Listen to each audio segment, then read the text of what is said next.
اعوذ باللہ من الشیطان الرجیم، بسم اللہ الرحمن الرحیم۔ عائشہ اسلامک ہسٹری کی پیاری بہنوں اور بھائیوں، السلام علیکم ورحمۃ اللہ وبرکاتہ۔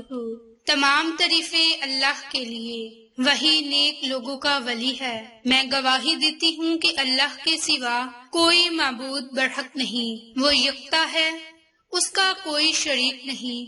اور میں یہ بھی گواہی دیتی ہوں کہ حضرت محمد مصطفیٰ صلی اللہ علیہ وآلہ وسلم اللہ کے بندے اور آخری رسول ہیں۔ یا اللہ ان پر اور ان کے آل پر اور تمام صحابہ کرام پر اپنی رحمتیں، برکتیں اور سلامتی نازل فرما، آمین۔ میری بہنوں اور بھائیوں، آج کی اس ویڈیو میں آپ کے ساتھ قرآنی آیت کا خاص عمل اور وظیفہ شیئر کرنے جا رہی ہوں۔ یہ وظیفہ آپ نے آج 6 ربیع الاول سے لے کر ربیع الاول کے پورے مہینے میں اس قرآنی آیت کا عمل لازم کرنا ہے۔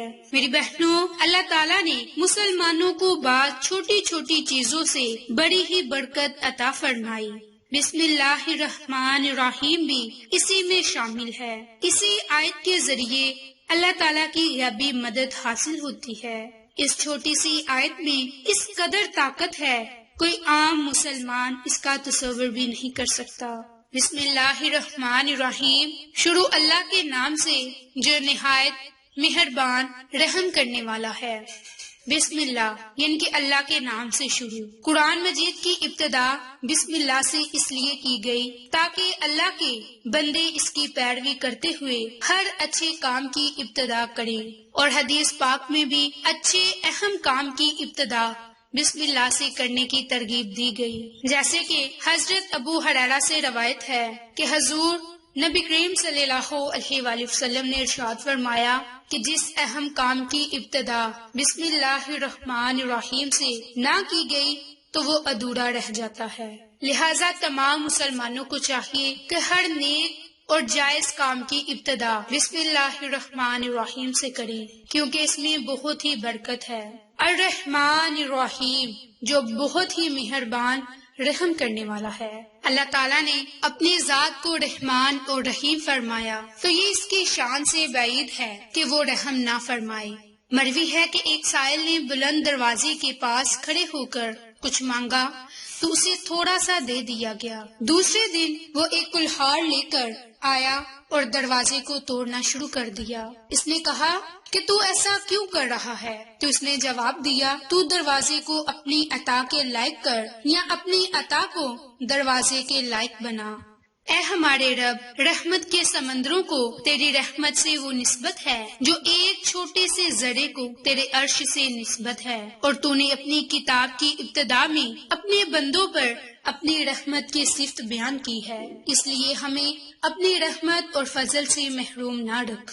میری بہنوں، بسم اللہ کے متعلق چند شرعی مسائل یہ ہیں کہ علماء کرام نے بسم اللہ سے متعلق بہت سی شرعی مسائل بیان کیے۔ جو بسم اللہ ہر سورت کے شروع میں لکھی ہوئی ہے، یہ پوری آیت اور جو سورت نمل کی آیت نمبر 30 میں ہے اور اس آیت کا ایک حصہ ہے کہ بسم اللہ ہر سورت کے شروع کی آیت نہیں بلکہ پورے قرآن کی ایک آیت ہے جسے ہر سورت کے شروع میں لکھ دیا گیا تاکہ 2 سورتوں کے درمیان فاصلہ ہو جائے، اس لیے سورت کے اوپر امتیازی شان میں بسم اللہ لکھی جاتی ہے۔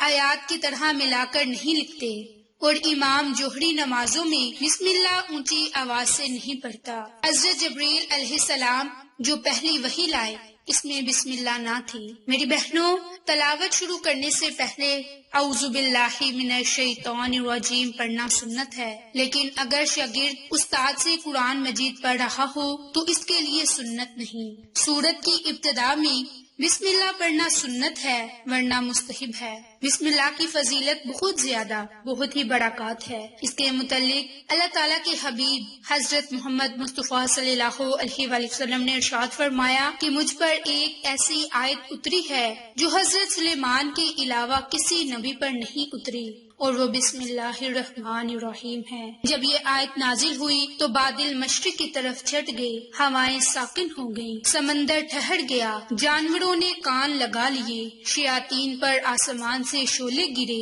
پروردگار عالم نے اپنی عزت اور جلال کی قسم کھا کر فرمایا کہ جس چیز پر میرا یہ نام لیا جائے گا اس چیز میں برکت ہوگی۔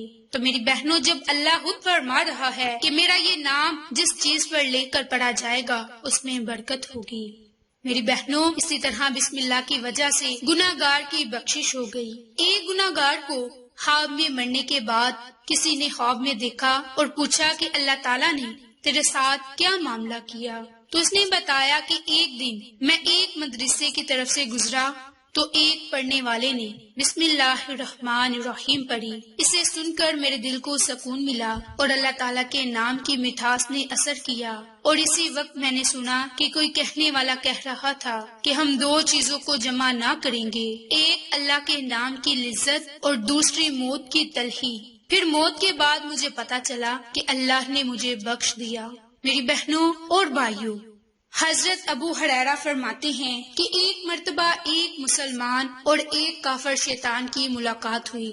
کافر کا شیطان خوب موٹا تازہ، بدن پر کپڑے پہنے، سر پر تیل لگائے ہوئے تھا، جبکہ مسلمان کا شیطان دبلا پتلا لاغر کمزور۔ تو کافر کے شیطان نے مومن کے شیطان سے پوچھا، بھائی تمہاری یہ حالت کیوں ہے؟ اس نے جواب دیا کہ میں ایک ایسے اللہ کے بندے کے ساتھ ہوں جو کھانا کھاتے، پانی پیتے یا کوئی بھی کام کرتے بسم اللہ پڑھتا ہے، اس وجہ سے مجھے پیاسا اور بھوکا رہنا پڑتا ہے، اور جب تیل لگائے، کپڑے پہنے، تب بھی وہ بسم اللہ پڑھتا ہے، تو اس کی بدولت میرے بال گندے اور جسم اس طرح سے ہے۔ تو کافر کے شیطان نے کہا، میں ایسے آدمی کے ساتھ مسلط ہوں جو کسی بھی کام سے پہلے بسم اللہ نہیں پڑھتا۔ تو میری بہنوں اور بھائیوں، آپ اس واقعہ سے اندازہ لگا سکتے ہیں کہ بسم اللہ کی کتنی طاقت ہے، کتنی تاثیر ہے۔ تو آپ اپنے کسی بھی کام کے آغاز میں بسم اللہ کو لازم پڑھا کریں۔ اسی طرح رات کو سونے سے پہلے اور صبح دن کے آغاز میں کم سے کم ہاتھ کی انگلیوں پر 21 مرتبہ بسم اللہ الرحمن الرحیم پڑھا کرے، اور اپنا کوئی بھی کام کا آغاز کرے تو بسم اللہ کو لازم پڑھا کرے۔ اس سے آپ کے کام میں ہر برکت ہوگی اور اضافہ ہوگا، اور آپ کے کام میں برکت ہی برکت نازل ہوگی۔ تو یہ مختصر عمل اپنی زندگی کا معمول بنا لیں، اور ربیع الاول کے مہینے میں بھی یہ عمل جاری رکھیں تاکہ آپ دنیا میں بھی فیض یاب ہو سکے اور آخرت میں بھی۔ تو میری بہنوں اور بھائیوں، آپ کو یہ ہماری ویڈیو پسند آئے تو اسے لائک، شیئر اور سبسکرائب کریں۔ جزاک اللہ۔